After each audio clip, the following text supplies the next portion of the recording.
Dear students, we are in the third lecture of stereochemistry.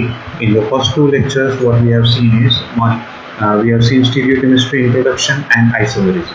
How we can classify different molecules into different isomers. So there we have seen two types of isomerism: structural isomerism and stereoisomerism.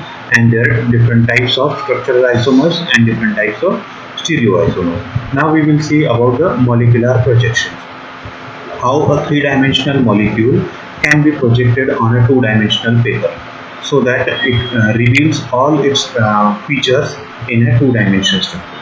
हमारे जो molecules होते हैं वो सारे molecules three dimensional structures होते हैं. Three dimension में हम उनको रिप्रेजेंट करते हैं अलग अलग तरीके से, इसीलिए हम उनको आइसोमर्स बोलते हैं.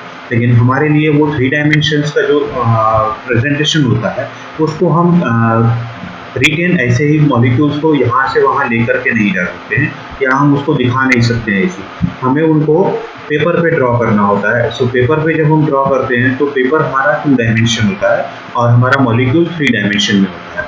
सो हमें पेपर में उसे टू डायमेंशन में कन्वर्ट करना होता है. So this process of conversion of a three-dimension structure on a two-dimension paper is what we call it as molecular projections. यहाँ पे हमारा जो मॉलिक्यूल होता है उसका प्रोजेक्शन पेपर के ऊपर कैसे आएगा उसी को हम यहाँ पर हम पढ़ेंगे.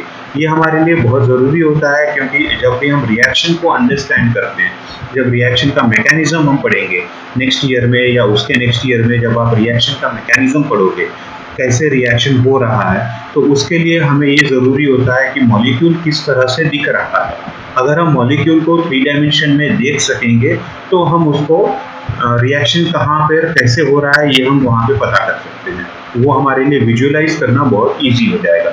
इसीलिए मॉलिकुलर प्रोजेक्शंस जो होते हैं वो काफ़ी ज़रूरी होते हैं वहाँ पर, जहाँ हम रिएक्शन का मैकेनिज्म कैसे हो रहा है, किस तरह से रिएक्शन आगे प्रोसीड कर रहा है वो समझना है अगर, तो उसके लिए हमारे पास मॉलिकुलर प्रोजेक्शंस ज़रूरी होता है और स्टीरियोकेमिस्ट्री ज़रूरी होती है.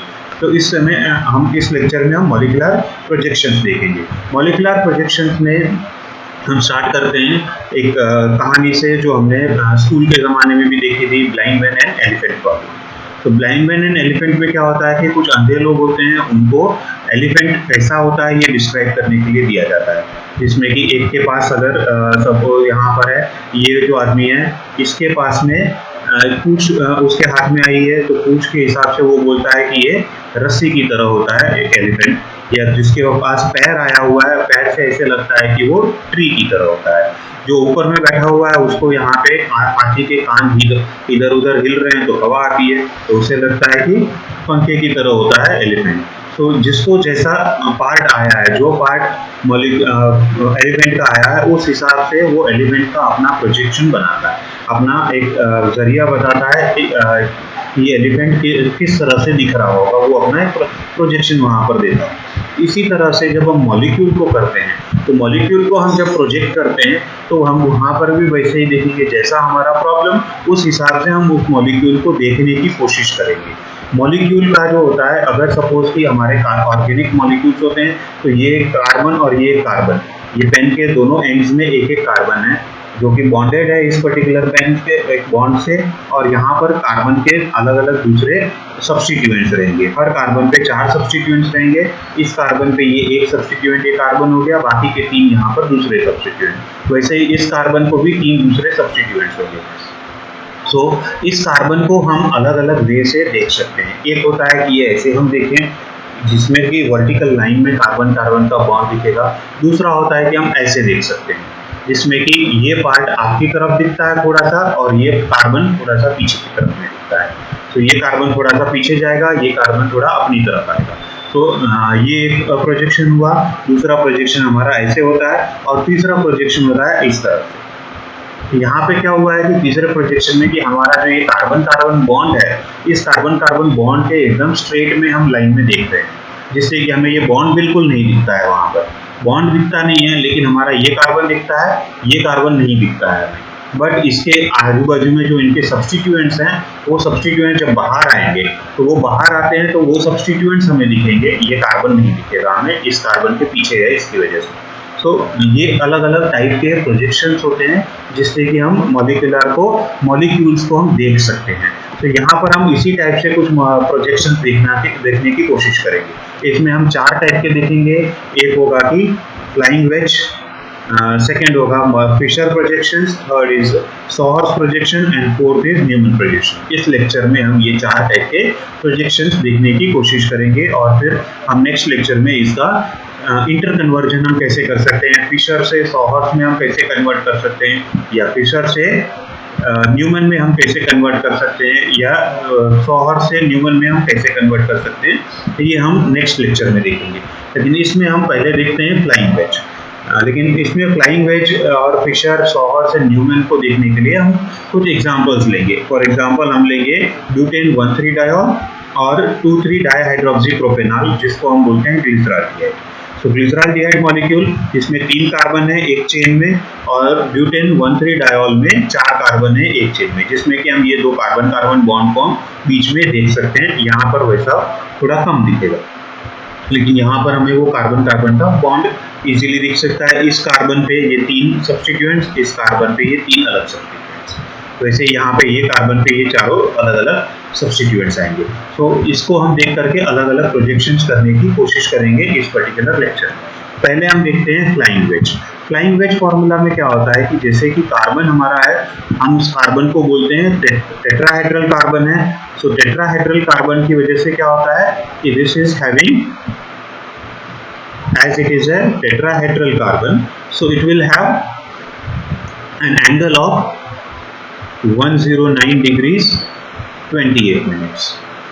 It will have an angle of 109 degree और 28 minutes. जब हम यहाँ पर 4 सब्स्टिट्यूएंट्स हम ड्रॉ करते हैं कार्बन के, तो हम यहाँ पर क्या करते हैं कि ये चारों सब्स्टिट्यूएंट और ये 5वां कार्बन, ये पांचों एटम्स हम एक ही प्लेन में ड्रॉ करते हैं, जिसकी वजह से यहाँ का जो एंगल होता है ये हमारा 90 डिग्री का एंगल बनता है। और ये हमारा रॉन्ग रिप्रेजेंटेशन हो जाता है, क्योंकि यहाँ पर इस तरह से एक ही प्लेन में ये पांचों नहीं होते हैं। Because of this particular angle ये हमारा इस तरह से नहीं हो सकता है। लेकिन इसी को रिजॉल्व करने के लिए फ्लाइंग वेज फॉर्मूला में हम क्या करते हैं कि ये जो सब्स्टिट्यूएंट्स है, सपोज कि ये हमारे सब्स्टिट्यूएंट्स है A, B, C and D substituents इस कार्बन के ऊपर है। अभी हम ये जो 4 सब्स्टिट्यूएंट्स हैं इसमें से हम कभी भी एक प्लेन ड्रॉ करते हैं, अगर हम सपोज एक डॉट ड्रॉ करते हैं तो एक ही पॉइंट की जरूरत होती है। एक लाइन ड्रॉ करने के लिए हमारे पास कम से कम 2 पॉइंट की जरूरत होती है। एक लाइन ड्रॉ करना हो तो हमारे पास कम से कम 2 पॉइंट की जरूरत होती है। तो वैसे ही एक अगर प्लेन हमें ड्रॉ करना हो तो कम से कम हमारे पास 3 पॉइंट्स की हमें जरूरत पड़ती है। 3 पॉइंट्स रहेंगे तो ही हम एक प्लेन को ड्रॉ कर सकते हैं, अदरवाइज हम प्लेन को ड्रॉ नहीं कर सकते हैं। सो यहाँ पर हम क्या करेंगे कि ये जो A, C और ये B, इन तीनों को हम एक ही प्लेन में कंसीडर करते हैं। दैट इज ये हमारा कार्बन हुआ सेंट्रल, इसको यहाँ पर एक बॉन्ड, यहाँ एक बॉन्ड, ये 3 का जो है ये A, ये C का सेंट्रल कार्बन और यहाँ का B सब्स्टिट्यूएंट, ये 3 हम एक ही प्लेन में कंसीडर करते हैं। पेपर के प्लेन में हम इन तीनों को कंसीडर करते हैं। इसके अलावा 2 और सब्स्टिट्यूएंट्स हैं। इन 2 सब्स्टिट्यूएंट्स में से एक सब्स्टिट्यूएंट आपकी तरफ है और दूसरा सब्स्टिट्यूएंट आपसे दूर की तरफ है। मीन्स कि जो प्लेन ऑफ पेपर है, प्लेन ऑफ पेपर से एक above the plane of paper है और दूसरा below the plane of paper है या behind the plane of paper. So जो above the plane of paper है वो आपकी तरफ होगा और जो behind the plane of paper है वो आपसे दूर होगा। सो जो आपकी तरफ है उसको हम ड्रॉ करेंगे एक वेज बॉन्ड के से, एक सॉलिड वेज बॉन्ड हम ड्रॉ करेंगे इस तरह से। So this will be giving you a wedge bond representation of a bond which is towards you. जो बॉन्ड या जो सब्स्टिट्यूएंट आपकी तरफ है या above the plane of paper है उसको हम ये वेज बॉन्ड से ड्रॉ करेंगे और यहाँ पर हमारा होगा वो सपोज की D सब्स्टिट्यूएंट है। जो लास्ट वाला बच गया C, वो naturally behind the plane of paper होगा, मींस प्लेन ऑफ पेपर से पीछे की तरफ होगा तो वो आपसे दूर होगा, तो उसे हम यहाँ पे करते हैं डॉटेड लाइन से। So this will be your 4th substituent C। तो यहाँ पर हमारी ये जो 4 सब्स्टिट्यूएंट है A, B, C, D, इस सेंट्रल कार्बन के वो 4 सब्स्टिट्यूएंट्स हैं, जिसमें से 2 A और B को हमने कार्बन के ही प्लेन में रखा है, इस पेपर के प्लेन में रखा है। बाकी के जो 2 सब्स्टिट्यूएंट है C और D, इसमें से D हमारी तरफ रखा है और C को हमारे से पीछे, मीन्स प्लेन ऑफ पेपर के पीछे की तरफ में रखा है, हमसे दूर।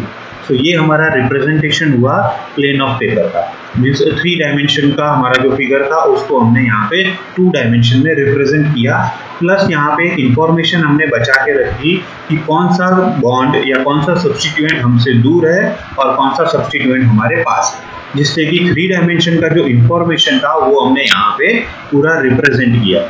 यहाँ पर जो हम देखते हैं तो इसमें हमें ये नहीं पता चलता है कि कौन सा बॉन्ड हमारी तरफ है, कौन सा बॉन्ड हमसे दूर की तरफ में है। सारे बॉन्ड हमसे एक ही प्लेन में दिखते हैं, हमें तो सारे बॉन्ड हमारी तरफ ही दिखते हैं या एक ही लाइन में दिखते हैं। यहाँ पर हमें ये पता चलता है कि कौन सा हमारी तरफ है और कौन सा दूर है। सो 3 डायमेंशन का जो इंफॉर्मेशन है वो यहाँ पूरा रिटेन होता है, इसमें वो नहीं होता है। So this is we call it as a flying wedge formula.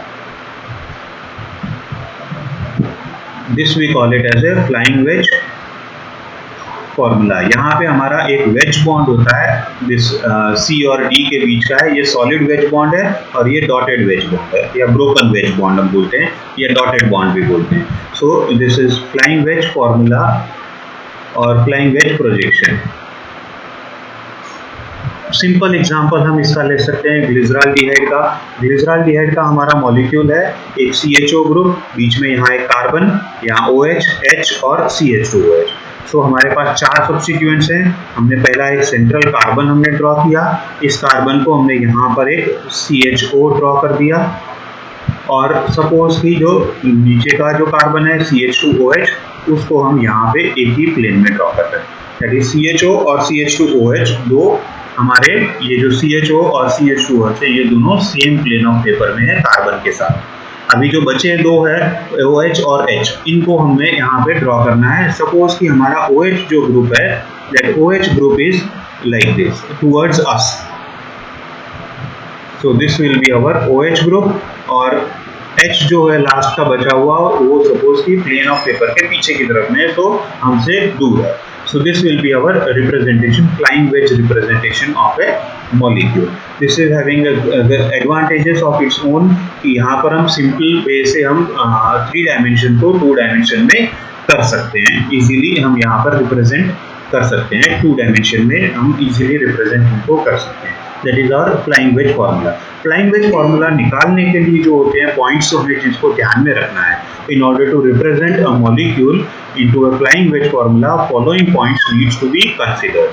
पहला जो था हमने जो अभी लास्ट किया वो कि molecule is represented in such a way that tetrahedral carbon and 2 groups attached to the carbon are viewed in a plane of paper. Means हमने यहाँ पे जो है ये A और C, ये टेट्राहेड्रल कार्बन C और ये A और B जो है सब्स्टिट्यूएंट, ये A और B सब्स्टिट्यूएंट प्लस जो सेंट्रल कार्बन है, इसे हमने एक ही प्लेन में देखना है। उसके अलावा एक ग्रुप अबो द प्लेन होगा जो हमारी तरफ होगा, और दूसरा ग्रुप जो होगा वो below the plane of paper होगा और वो हमसे दूर होगा। सो हमारे पास ये टोटल 4 ग्रुप होते हैं, सेंट्रल कार्बन के अलावा 4 ग्रुप होते हैं सेंट्रल कार्बन, और 2 ग्रुप्स उसी प्लेन में रहेंगे, बाकी के जो 2 रहेंगे उसमें से एक आपकी तरफ रहेगा और एक आपसे दूर की तरफ रहेगा, बराबर। Then so bond connecting between tetrahedral carbon and the groups on the plane of paper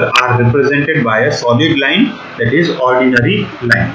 means जो यहाँ पे हमने A और C के बीच में ये सॉलिड ऑर्डिनरी लाइन ड्रॉ किया, B और C के बीच में हमने ये सॉलिड ऑर्डिनरी लाइन ड्रॉ किया, that is our this ordinary line.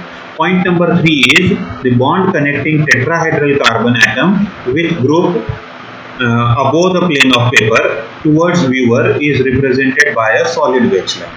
Means जो ये हमारा C और D के बीच में जो हमारी तरफ है, जो हम हमारी तरफ जो बॉन्ड आ रहा है उस बॉन्ड को हम सॉलिड वेज लाइन से ड्रॉ करते हैं, और जो पीछे की तरफ में जा रहा है प्लेन ऑफ पेपर से पीछे है, तो प्लेन ऑफ पेपर के पीछे वाले को हम ब्रोकन वेज लाइन से ड्रॉ करते हैं।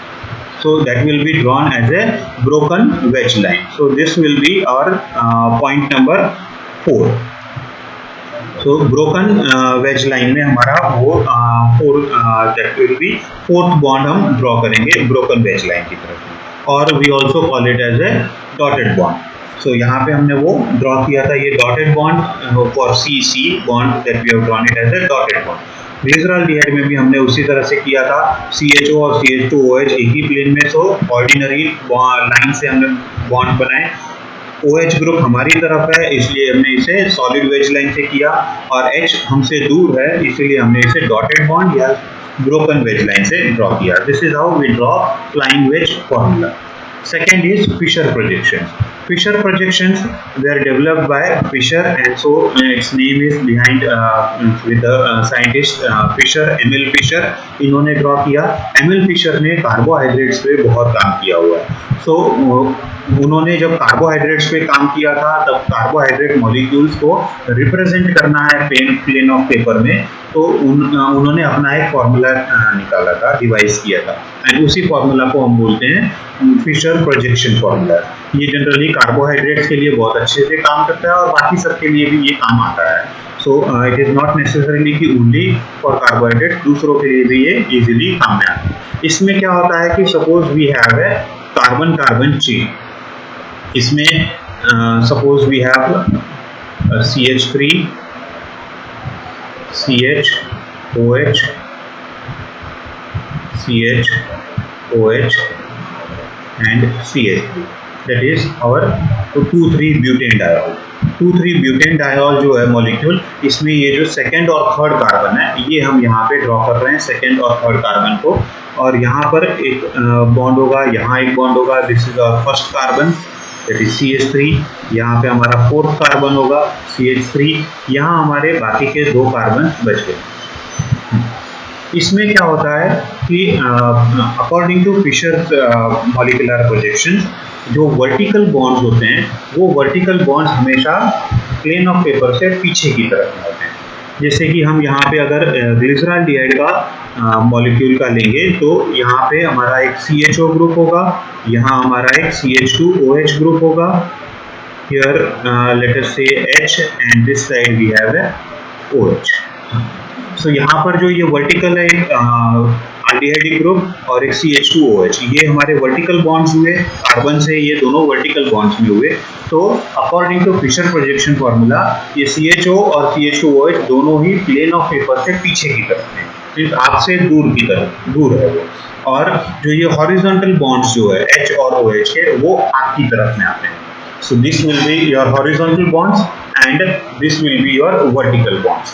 जो vertical bonds है वो पीछे की तरफ में आते हैं और horizontal bonds आपकी तरफ में आते हैं। So this is how we represent it। अगर इसी को हमको फ्लाइंग वेज फॉर्मूला में ड्रॉ करना होगा तो क्या होगा कि ये आपका सेंट्रल कार्बन हुआ और वर्टिकल बॉन्ड्स आपके प्लेन ऑफ पेपर के पीछे की तरफ में है, तो यहाँ पे आपका ये CHO होगा डॉटेड बॉन्ड से, तो इसे ये CH2OH भी आपका डॉटेड बॉन्ड होगा, एंड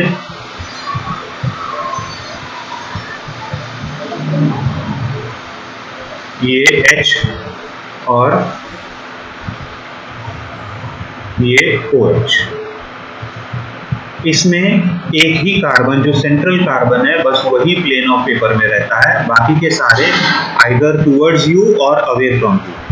सो टुवर्ड्स यू जो हॉरिजॉन्टल बॉन्ड्स हैं वो आपकी तरफ होते हैं और जो वर्टिकल बॉन्ड्स हैं वो आपसे दूर की तरफ होते हैं। So this is how we represent Fischer projection. लिखते समय हम ये डॉटेड और वेज बॉन्ड नहीं निकालते हैं, लिखते समय हम ये सिंपल ड्रॉ करते हैं।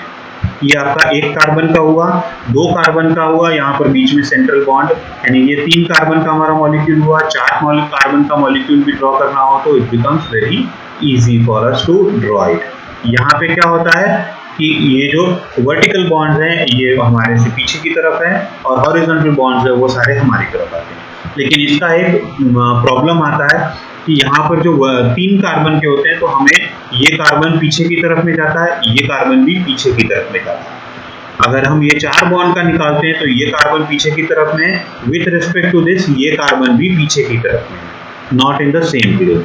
फिर ये कार्बन पीछे की तरफ में है तो ये पीछे से भी पीछे की तरफ में जाते हैं। सो वो थोड़ा सा प्रोजेक्शन जो होता है वो थोड़ा सा डिफिकल्ट होता है जैसे जैसे कार्बन की चेन लेंथ बढ़ती है। तो ये एक फिशर प्रोजेक्शन का ड्रॉबैक है कि जो कार्बन का चेन लेंथ अगर बढ़ता है तो इसको रिप्रेजेंट करना थोड़ा सा मुश्किल होता है, but it is easier way to draw it. एक ये होता है, और दूसरे इसमें हम क्या करते हैं कि सिंपली ये जो कार्बन बीच के हैं वो हम ड्रॉ नहीं करते हैं। कार्बन जो बीच वाला कार्बन है उसे हम ड्रॉ नहीं करते हैं, सीधा हम यहाँ पे ऐसे क्रॉस निकालते हैं, दो बॉन्ड इंटरसेक्ट करते हैं, हॉरिजॉन्टल बॉन्ड और वर्टिकल बॉन्ड। ये ऊपर में हमारा CHO ग्रुप, नीचे CH2OH ग्रुप और यहाँ पर H और यहाँ पर OH। तो इस तरह से हमारा ये रिप्रेजेंटेशन हो गया, और जहाँ पे इंटरसेक्शन हुआ बॉन्ड का, this represents a carbon. This intersection of the bond is representing a carbon atom. Instead of drawing a carbon exclusively separately, we are not drawing that carbon separately. हम directly ये इस तरह से कर सकते हैं. So this is how we draw it, Fisher projection formula. So Fisher projections are drawn in the following way. First, the longest carbon chain is written vertically. जो हमारा यहाँ पे ये लॉन्गेस्ट कार्बन चेन हमने वर्टिकली रिटन किया, इसमें हमारा ये कार्बन ऊपर हो सकता है या ये कार्बन नीचे हो सकता है। तो उसको हमें डिसाइड करना हो तो क्या करेंगे कि ये दो जो टर्मिनल कार्बन हैं, इसमें से जो हाईली ऑक्सीडाइज्ड कार्बन होगा वो ऊपर जाएगा और लीस्ट ऑक्सीडाइज्ड जो कार्बन होगा वो नीचे की तरफ में जाएगा। सो हाईएस्ट ऑक्सीडाइज्ड कार्बन हम ऊपर लिखेंगे हमेशा और बाकी वाला कार्बन हम नीचे लिखेंगे।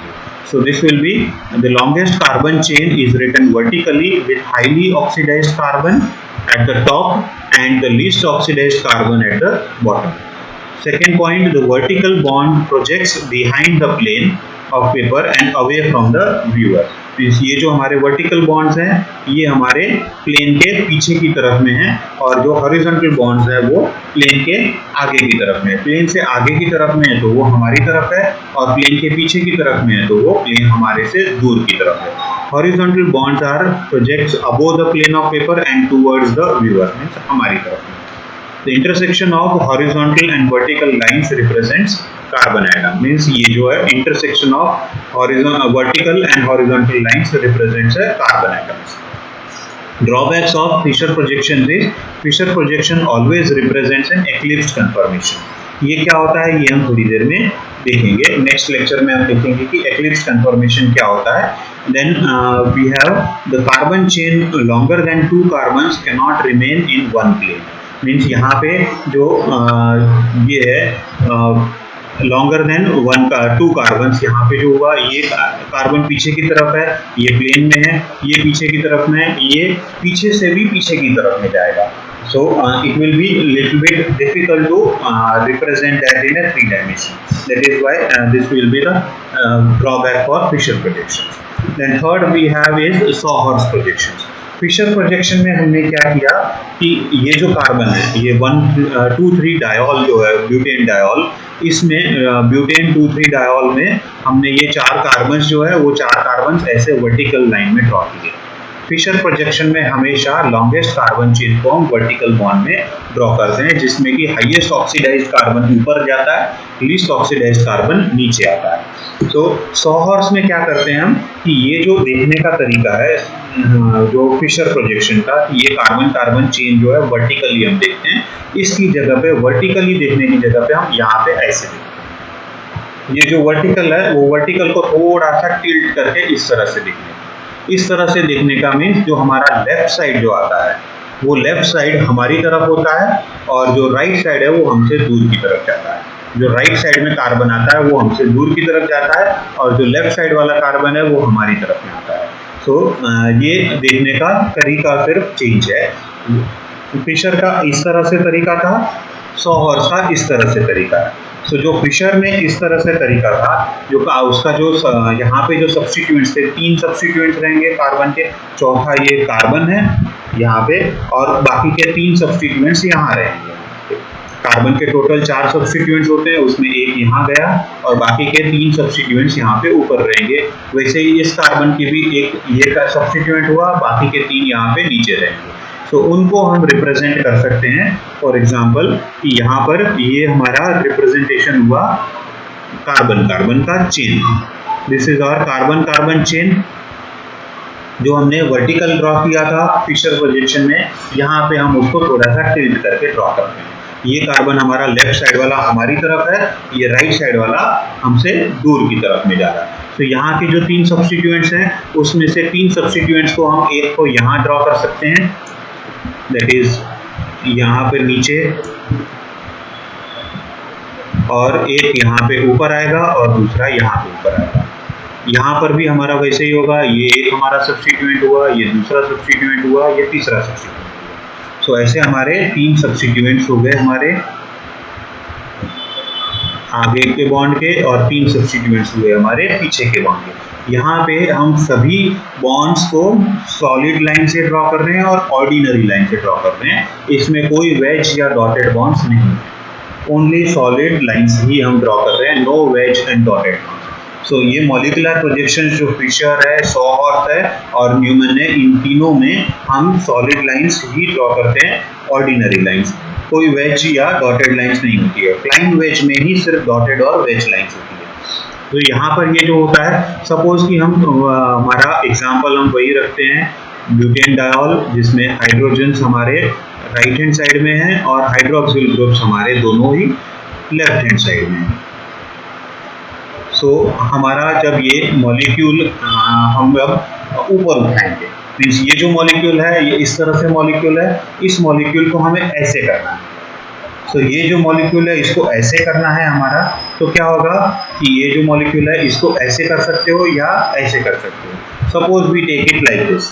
सो अगर हम ऐसे ड्रॉ करते हैं तो क्या होगा कि ये जो यहाँ पर जो कार्बन है इसका जो वर्टिकल जो सब्स्टिट्यूएंट है मिथिल ग्रुप, ये जो नीचे वाला कार्बन है इसका जो मिथिल ग्रुप है, ये मिथिल ग्रुप हमारा बाय फिशर प्रोजेक्शन पीछे की तरफ है। वर्टिकल बॉन्ड्स हैं हमारे तो पीछे की तरफ में होंगे, ये पीछे की तरफ में आएगा और ये भी हमारा पीछे की तरफ में आएगा। ऊपर का जो मिथिल ग्रुप है वो भी हमारा प्लेन ऑफ पेपर से दूर होगा, ये भी हमारा प्लेन ऑफ पेपर से दूर होगा। इसको जब हम टिल्ट करते हैं इस तरह से तो क्या होता है, दोनों ही नीचे की तरफ प्रोजेक्ट करते हैं। मिथिल ग्रुप्स दोनों नीचे की तरफ प्रोजेक्ट करते हैं, ऊपर की तरफ नहीं जाते हैं, क्योंकि ये दोनों ही प्लेन ऑफ पेपर से पीछे की तरफ है। सो प्लेन ऑफ पेपर के पीछे की तरफ है तो इसको जब हम टिल्ट करेंगे तो नीचे की तरफ आते हैं। मीन्स ये जो हमारे नीचे वाले जो बॉन्ड्स हैं ये हमारे मिथिल ग्रुप्स होंगे यहाँ पे। So this is one methyl group, this is second methyl group. So हमारे ये 2 मिथिल ग्रुप्स हो गए बराबर। अभी क्या हुआ कि ये जो हमारे OH, H और OH है ये हमारी तरफ है। जब H और OH हमारी तरफ है मीन्स ये जो बॉन्ड है यहाँ से H और OH आपकी तरफ में है बराबर, आपके साइड में है। सो जब हम इस बॉन्ड को इस तरह से रोटेट करते हैं, ये जो वर्टिकल बॉन्ड है ये कार्बन कार्बन का, ये वर्टिकल बॉन्ड को हम जब हम रोटेट करके इस तरह से देखने की कोशिश कर रहे हैं, सो क्या होगा कि जो ये हमारा ये साइड है वो उसी साइड में रहेगा, ये साइड वाला है उसी साइड में रहेगा, लेकिन हमारी तरफ जो थे वो ऊपर की तरफ आ गए। सो ऊपर की तरफ में मीन्स रैबिट के जो 2 कान होते हैं उस तरह से ऐसे ऊपर की तरफ पॉइंट करने लगते हैं बराबर। सो ये जो हमारे बॉन्ड्स हैं ये ऊपर की तरफ के बॉन्ड्स हुए। अभी यहाँ पे हाइड्रोजन हमारा राइट हैंड साइड में है, तो यहाँ पर भी हाइड्रोजन हमारा राइट हैंड साइड में। डायरेक्शन सेम रहेगा, सिर्फ ओरिएंटेशन हमारा जो हमारी तरफ था उसको हमने ऊपर कर दिया। सो ये OH हमारा लेफ्ट हैंड साइड में है, तो यहाँ भी OH लेफ्ट हैंड साइड में। इस कार्बन का भी वैसे ही होगा, हाइड्रोजन राइट हैंड साइड में, तो ये राइट हैंड साइड में, OH हमारा पीछे की तरफ में, तो वो पीछे की तरफ में जाएगा। So this is how we get it sawhorse projections. Sawhorse projection में जो बॉन्ड है वो सीधा होने की बजाय थोड़ा सा हम टिल्ट करके देखते हैं। टिल्ट करने के देखने के बाद में हमारा जो पीछे की तरफ के बॉन्ड थे वो हमारे नीचे की तरफ में आते हैं, और जो आगे की तरफ के बॉन्ड थे उसमें जो राइट हैंड साइड वाले हैं वो राइट हैंड साइड में रहेंगे, लेफ्ट साइड वाले लेफ्ट हैंड साइड में रहेंगे, लेकिन आगे की बजाय ऊपर की तरफ हो जाते हैं। बस इतना हमारा यहाँ पे डिफरेंस आता है। एक यहाँ पे होता है कि जब भी हम सॉहॉर्स प्रोजेक्शंस करते हैं तो हमारे पास कम से कम 2 कार्बन का मॉलिक्यूल होना चाहिए। एक कार्बन के मॉलिक्यूल से हम सॉहॉर्स नहीं निकाल सकते बिकॉज ये हमारा बॉन्ड होना चाहिए। हम बॉन्ड के थ्रू देखते हैं, हम यहाँ पे बॉन्ड के थ्रू देखते हैं। सो हमारा ये हमारी आँख होती है। So we are representing or we are looking this molecule through this way, through the bond we are looking it, not from the carbons from the other side.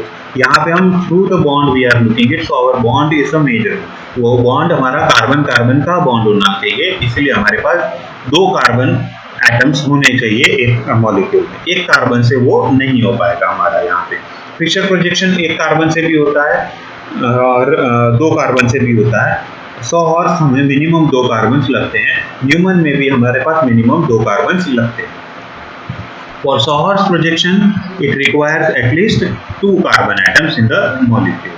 In this representation, carbon-carbon single bond is held slightly tilted in such a way that carbon on left hand side of the bond is towards the viewer, हमारी तरफ होता है left hand side वाला, और right hand side वाला जो है वो हमारे से दूर होता है, away from the viewer.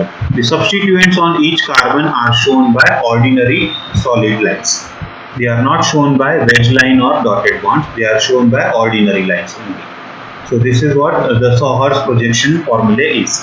Then we have the last one, that is Newman projection.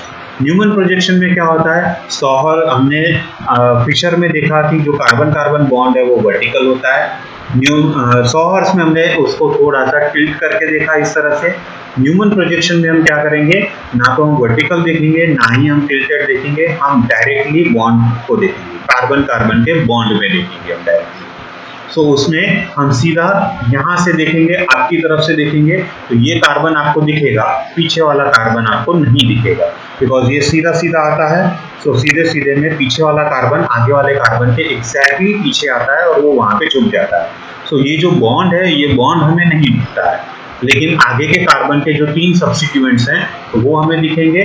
पीछे के कार्बन के भी जो 3 सब्स्टिट्यूएंट्स हैं वो आगे वाले कार्बन के बाहर जो प्रोजेक्ट करेंगे वो हम तब वहां पर हमको दिखेंगे। मीन्स हमारा जो होगा वो क्या होगा कि आगे का कार्बन हमें दिखेगा, पीछे का कार्बन हमें नहीं दिखेगा। सो हम क्या करते हैं कि आगे के कार्बन को हम डॉट से रिप्रेजेंट करते हैं और पीछे के कार्बन को हम सर्कल से रिप्रेजेंट करते हैं यहाँ पे न्यूमन प्रोजेक्शन में। ये हमारा आगे का कार्बन हुआ डॉट से, और पीछे का जो कार्बन है वो हमारा यहाँ पर होता है इस टाइप से एक सर्कल हम ड्रॉ करते हैं। ये हमारा पीछे का कार्बन हुआ। अभी आगे का जो कार्बन है इसके जो 3 बॉन्ड्स हैं, तो 3 बॉन्ड्स में से हम एक बॉन्ड को हम यहाँ पे रिप्रेजेंट करते हैं वर्टिकल, एक बॉन्ड यहाँ पे नीचे लेफ्ट साइड में, एक बॉन्ड नीचे राइट साइड में। जो हमारा सॉहर्स में जो रिप्रेजेंटेशन था, यहाँ से अगर आप देखोगे इस तरह से देखोगे तो it will become a Newman projection, यहाँ से देखोगे तो it will become a sawhorse projection, ऊपर से देखोगे तो it will become a Fischer projection. So आप मॉलिक्यूल को किस तरफ से देख रहे हो, that will be your projection formula. ऊपर से देखोगे इसी मॉलिक्यूल को तो आपको सॉहर्स दिखेगा, साइडवेज देखोगे तो ऊपर से देखोगे तो फिशर दिखेगा, साइडवेज देखोगे तो सॉहर्स दिखेगा, और थ्रू द बॉन्ड देखोगे तो न्यूमन प्रोजेक्शन दिखेगा।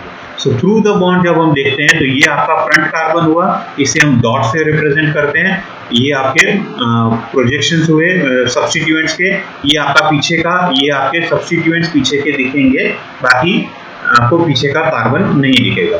सो ये आपका सपोज ये एक आपका ऊपर की तरफ का सब्स्टिट्यूएंट है, ये नीचे की तरफ का सब्स्टिट्यूएंट, ये नीचे में लेफ्ट साइड के राइट साइड का सब्स्टिट्यूएंट, ये नीचे लेफ्ट साइड का सब्स्टिट्यूएंट। ये आपके आगे के बॉन्ड हुए। पीछे के बॉन्ड में क्या है, हमने पीछे का कार्बन ये सर्कल से ड्रॉ किया है। सो अंदर से जो बॉन्ड आ रहे हैं वो हमको कब दिखेंगे, जब ये सर्कल से बाहर आएंगे उनका प्रोजेक्शन, तभी हमें वो दिखेगा। सो इसलिए हम क्या करेंगे कि जो पीछे के कार्बन के जो सब्स्टिट्यूएंट्स है वो हम सिर्फ ये सर्कल के सरकमफ्रेंस से बाहर दिखेंगे। अंदर में से यहाँ से हम स्टार्ट नहीं करते, वो सिर्फ बाहर से सरकमफ्रेंस से ऊपर थोड़ा सा बॉन्ड उसका निकालते हैं। तो यहाँ पे हमारा सब्स्टिट्यूएंट होगा बाहर पीछे वाले कार्बन के, ये हमारे पीछे वाले कार्बन के सब्स्टिट्यूएंट हुए, ये हमारे आगे वाले कार्बन के सब्स्टिट्यूएंट्स हुए। आगे वाले कार्बन के हम थोड़े से लंबे बॉन्ड्स निकालते हैं, पीछे वाले कार्बन के छोटे बॉन्ड्स होते हैं, और वो आपको सरकमफ्रेंस से थोड़ा आगे आता है। This becomes your Newman projections. Newman projections में हम यहाँ पे ये इस तरह से भी कर सकते हैं। दूसरा होता है यहाँ पर, इसको अगर हम ये आपका आगे का बॉन्ड हुआ, कार्बन हुआ, और ये आपका पीछे का कार्बन हुआ। तो आगे का कार्बन का ये बॉन्ड एक नीचे की तरफ में, then you have one top left में और एक टॉप राइट में। देन वैसा ही ये बॉटम में पीछे के कार्बन का बॉटम में, पीछे के कार्बन का टॉप राइट में, और पीछे के कार्बन का टॉप लेफ्ट में। ऐसे हुआ जो कि हमारा ये सॉहर्स में जैसे था वैसे। मिथिल ग्रुप्स हमारे बॉटम की तरफ में थे, OH हमारे लेफ्ट हैंड साइड में थे, और H हमारे राइट हैंड साइड में थे। अगर हम इस तरह से देखते हैं तो इधर से हम अगर देखेंगे मॉलिक्यूल में इस तरह से हम देखेंगे तो हाइड्रोक्सी ग्रुप जो है वो हमारे लेफ्ट हैंड साइड में दिखेंगे, हाइड्रोजन हमारे राइट हैंड साइड में ऊपर की तरफ दिखेंगे और मिथिल ग्रुप हमें नीचे की तरफ प्रोजेक्ट करते हुए दिखेंगे। सो यहाँ पे हम कर सकते हैं कि मिथिल ग्रुप जो हमारे हैं वो नीचे की तरफ प्रोजेक्ट करते हुए दिख रहे हैं, दोनों में आगे का भी और पीछे का कार्बन का भी, और हमारा जो हाइड्रोजन थे वो ऊपर की तरफ प्रोजेक्ट करते हुए राइट साइड में दिख रहे हैं, ऊपर की तरफ प्रोजेक्ट करते हुए राइट साइड में हमारे हाइड्रोजन दिख रहे हैं और लेफ्ट साइड में हमारे हाइड्रोक्सिल ग्रुप्स दिख रहे हैं। सो दैट लेफ्ट साइड में हमारे हाइड्रोक्सिल ग्रुप्स दिख रहे हैं। So this becomes our Newman projection for 2,3-butane diols. 2,3-butane diols. इसमें क्या होता है कि ये जो कार्बन है, कार्बन कार्बन बॉन्ड है, ये carbon carbon bond single bond होता है। तो सिंगल बॉन्ड होने की वजह से हम इसे रोटेट कर सकते हैं, रोटेट करके हम कन्फर्मेशन अलग अलग निकाल सकते हैं। हमने लास्ट लेक्चर में देखा था कि कन्फर्मेशन क्या होता है। कन्फर्मेशन हमें तब मिलते हैं जब ये कार्बन कार्बन सिंगल बॉन्ड को हम रोटेट करते हैं। तो जो रोटेट करने के बाद जो स्ट्रक्चर्स अलग अलग मिलते हैं उसे हम बोलते हैं कन्फर्मेशन। तो यहाँ पे हम क्या कर सकते हैं कि सपोज कि हम ये जो आगे वाला कार्बन है इसे हम घुमाते हैं, आगे वाले कार्बन को हम 180 डिग्री से घुमाते हैं। तो क्या होगा, आगे वाले कार्बन को हमने 180 डिग्री से रोटेट किया। रोटेट करना है तो हम इस तरह का साइन यूज करते हैं और यहाँ पे ऊपर लिखते हैं हम कितने डिग्री से हम रोटेट करते हैं। सो सपोज हम 180 डिग्री से रोटेट कर रहे हैं आगे वाले कार्बन को, तो हमारा आगे वाला कार्बन कैसे होगा, ये हुआ हमारा पीछे का कार्बन। आगे वाला कार्बन, पीछे का कार्बन हमारा वैसे ही रहेगा, हम उसको कुछ भी नहीं कर रहे हैं। सो पीछे का कार्बन यहाँ पे हमारा CH3 ऐसे का ऐसा ही रहेगा, इस तरफ में H है हमारा वो भी वैसे ही रहेगा, इस तरफ में हमारा OH है उसे भी हम वैसे ही रखेंगे, उसको हम चेंज नहीं करेंगे। अभी हमने आगे वाले कार्बन को 180 डिग्री से रोटेट किया। सो जो हमारा बॉन्ड मिथिल ग्रुप जो ये नीचे की तरफ में पॉइंट कर रहा था उसको हम 180 डिग्री से रोटेट करेंगे तो वो होगा ऊपर की तरफ पॉइंट करेगा, बराबर। जो मिथिल ग्रुप हमारा नीचे पॉइंट कर रहा था उसको अगर हम घुमाएंगे तो 180 डिग्री पे वो ऊपर की तरफ पॉइंट करेगा। मीन्स कि यहाँ से हमारा ये बॉन्ड मिथिल ग्रुप हमारा यहाँ तक आएगा। तो ये हमारा मिथिल ग्रुप हो गया ऊपर की तरफ में आगे के कार्बन का। ये डॉट हमारा आगे का कार्बन है, उसमें ऊपर की तरफ में आ गया मिथिल ग्रुप 180 डिग्री रोटेट करने पर। वैसे ही 180 डिग्री रोटेट करेंगे तो ये जो मिथिल ग्रुप यहाँ पे आया है तो OH ग्रुप भी यहाँ से यहाँ तक आएगा। जो यहाँ ऊपर कर रहा था प्रोजेक्ट वो यहाँ नीचे प्रोजेक्ट करेगा। पहले जो लेफ्ट साइड में था अभी वो राइट साइड में आएगा क्योंकि 180 डिग्री से हमने रोटेट किया है। तो यहाँ पे हमारा OH ग्रुप आएगा, बराबर, एग्जैक्टली ऑपोजिट साइड में। जैसे ये मिथिल ग्रुप इस मिथिल ग्रुप के एग्जैक्ट ऑपोजिट में गया, वैसे ये OH ग्रुप इस OH ग्रुप के एग्जैक्ट ऑपोजिट साइड में आएगा। तो ये OH ऑपोजिट में जाएगा। वैसे ये हाइड्रोजन भी यहाँ से 180 डिग्री पे यहाँ पे आ जाएगा। सो ये हाइड्रोजन इस हाइड्रोजन के एग्जैक्टली ऑपोजिट साइड में आएगा। तो यहाँ पे हमारा ये हाइड्रोजन होगा। So this will be our another projection of Newman projection. इसमें क्या किया हमने, सिर्फ रोटेट किया है। सो अलग कंफर्मेशन मिला है हमें, अलग मॉलिक्यूल नहीं मिला है, अलग कंफर्मेशन मिला है। सो यहाँ पर क्या हुआ है, ये जो कंफर्मेशन है इसमें जो लाइक ग्रुप्स है वो लाइक ग्रुप्स एक दूसरे से काफी दूर है, मैक्सिमम दूरी पर है एक दूसरे से। OH ग्रुप्स भी दोनों एग्जैक्टली ऑपोजिट साइड्स में, मिथिल ग्रुप्स भी दोनों एग्जैक्टली ऑपोजिट साइड में और हाइड्रोजन भी एग्जैक्टली ऑपोजिट साइड में। ऐसे जो रिप्रेजेंटेशन होते हैं उस रिप्रेजेंटेशन को हम बोलते हैं स्टैगर्ड कंफर्मेशन। स्टैगर्ड कंफर्मेशन में एनर्जी कम होती है बिकॉज जो बल्कियर ग्रुप्स होते हैं वो एक दूसरे से काफी दूर होते हैं। जैसे अगर आप बस में जा रहे हो, 2x2 की बस है और उसमें अगर दो हमारे जैसे ऐसे मोटे लोग दो बैठ गए दो सीट में, बाजू बाजू वाली सीट में, तो उन दोनों में थोड़ा सा प्रॉब्लम होगा बिकॉज जगह कम है और उनको खुद को जगह ज़्यादा चाहिए होती है, तो थोड़ा सा क्लैशेस हो जाएगा वहाँ पे, तो एनर्जी थोड़ी हाई हो जाएगी और दोनों में झगड़े हो जाएंगे। लेकिन अगर उन दोनों को अलग अलग सीट पर बिठाया जाए और उनके बाजू में दो पतले लोगों को बिठाएंगे तो क्या होगा, सब लोग आराम से बैठे रहेंगे। सो क्या हो गया, वहाँ पे एनर्जी कम हो गई, क्लैशेस कम हो गए। यहाँ पर भी क्या हुआ, जो दो बल्कियर ग्रुप से मिथिल ग्रुप या OH उन दोनों को हमने दूर कर दिया।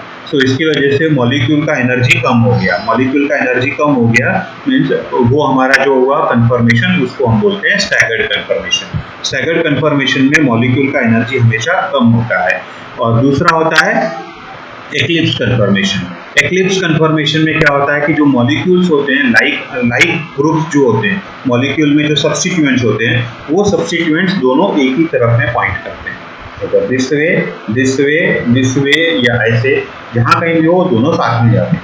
जैसे कि दोनों मोटे लोगों को एक साथ बिठा दिया एक आजू बाजू वाली सीट पे, तो उनको क्या होगा, क्लैशेस होंगे ही वहां पर, क्योंकि उन दोनों को हमने साथ साथ बिठाया हुआ है, तो क्लैशेस तो डेफिनेटली होंगे ही वहाँ पर, तो उनकी एनर्जी भी बढ़ेगी। तो इसीलिए जो ये टाइप का जो कन्फर्मेशन होता है, जहाँ दोनों लाइक ग्रुप्स, बल्कियर ग्रुप एक तरफ प्रोजेक्ट करते हैं, वहाँ पे उनका एनर्जी बढ़ जाता है, स्टेरिक हिंड्रेंस काफ़ी बढ़ता है, तो वो जगह कम होती है और उनके जो सब्स्टिट्यूएंट्स होते हैं वो बड़े बड़े होते हैं, तो इसकी वजह से उनका क्लैशेस ज़्यादा होता है। So that is we call such conformations as eclipsed conformation. हमने ये eclipsed वर्ड देखा था फिशर प्रोजेक्शन में। फिशर प्रोजेक्शन हमेशा ये eclipsed conformation ही देता है, staggered conformation में ड्रॉ नहीं कर सकते हैं हम फिशर प्रोजेक्शन को। फिशर प्रोजेक्शन को हम हमेशा eclipsed conformation में ही ड्रॉ कर सकते हैं। So that is one drawback of Fisher projection. यहाँ पे हम न्यूमन में फिशर एक्लिप्स और स्टैगर्ड कन्फर्मेशन वेरी इजीली दिखा सकते हैं। काफ़ी दूर दूर उनका डिफरेंसेस क्या है वो हम आराम से यहाँ पे दिखा सकते हैं, इसीलिए मैंने ये लास्ट के लिए बचा के रखा। यहाँ पे क्या होता है कि ग्रुप्स दोनों एक तरफ होते हैं, सिमिलर ग्रुप्स एक तरफ प्रोजेक्ट होते हैं, तो उसको हम बोलते हैं एक्लिप्स कन्फर्मेशन। अगर सिमिलर ग्रुप्स दोनों ही अवे फ्रॉम ईच अदर होते हैं, मैक्सिमम डिस्टेंस पे होते हैं, तो उसको हम बोलते हैं staggered conformation. So this is how Newman projection is. So Newman projection में भी यहाँ पर हमें कार्बन कार्बन बॉन्ड के थ्रू देखना है। इसके लिए हमें दो कार्बन एटम्स हमारे मॉलिक्यूल में होना जरूरी होता है। तो in this projection molecule is viewed along the carbon carbon bond axis. That is यहाँ से इस तरह से हम देखेंगे, ये अगर हमारा कार्बन कार्बन बॉन्ड है तो हम सीधा सीधा यहाँ से देखेंगे, इस तरफ से देखेंगे। So that is our carbon-carbon axis such that the rear carbon is exactly behind the front carbon. पीछे वाला कार्बन आगे वाले कार्बन के exactly पीछे रहेगा। So the viewer is able to see only the substituents that are projected outward the rear carbon. उनके सिर्फ हम सब्स्टिट्यूएंट ही देख सकते हैं जो बाहर की तरफ आ रहे हैं, बाकी कार्बन को हम नहीं देख सकते। Rear carbon is represented by a circle and 3 bonds are projected outward from its circumference. हम उनके जो सब्स्टिट्यूएंट्स होते हैं ये हम यहाँ से हम ड्रॉ नहीं करते हैं, उनके जो पीछे वाले कार्बन के जो सब्स्टिट्यूएंट होते हैं वो सर्कमफरेंस से बाहर निकलते हुए दिखाते हैं, ना कि सेंटर से। फ्रंट कार्बन जो होता है is represented by a point from which 3 bonds are projected outward. So ये जो हमारा फ्रंट कार्बन है वो डॉट से रिप्रेजेंट करते हैं और उनके सब्स्टिट्यूएंट वो डॉट से ही ओरिजिन होते हैं।